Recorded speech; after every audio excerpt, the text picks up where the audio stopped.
வணக்கங்கண்ணா. இப்போ செஞ்சிலேருந்து வந்திருக்கீங்க. ஒவ்வொருத்தங்களும் ஒவ்வொரு மாதிரி மிஷின் செலக்ட் பண்ணுவாங்க. நீங்கள் இந்த மிஷின் செலக்ட் பண்ணியிருக்கீங்க. அதே மாதிரி விபிஜி கம்பெனி செலக்ட் பண்ணதுக்கு காரணம் என்னன்னு தெரிஞ்சுக்கலாமா? இது காரணம் எல்லாம் ஒரு பொருள் எடுத்தாலும் பிராண்டாக தான் இருப்பாங்க. அது மாதிரி இது பிராண்டு நல்ல பிராண்டு, அன்பிராண்டு கிடையாது. அதனால் விபிஜி நான் யூஸ் பண்ணிக்கிறேன், அவ்வளோதான்.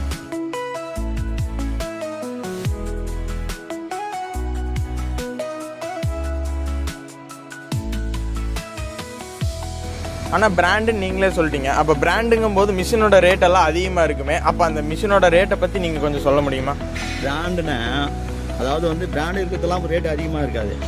பிராண்டு இருக்குன்னா அதுக்கு தகுந்த மாதிரி இருக்குது. அது மாதிரி கீழேருந்து மேலே போய் டெவலப் ஆகி 1970 ஸ்டார்ட் ஆகி ஆரம்பித்து இப்போ இன்றைக்கி 2025 வரைக்கும் இது ஆரம்பமாக இருக்குது. பிராண்டு தான். பிராண்டுனாக்கா அதுக்கேற்ற மாதிரி விலைவாசியும் அதேமாரி பிராண்டாக அதிகமான விலைவாசி இருக்காது.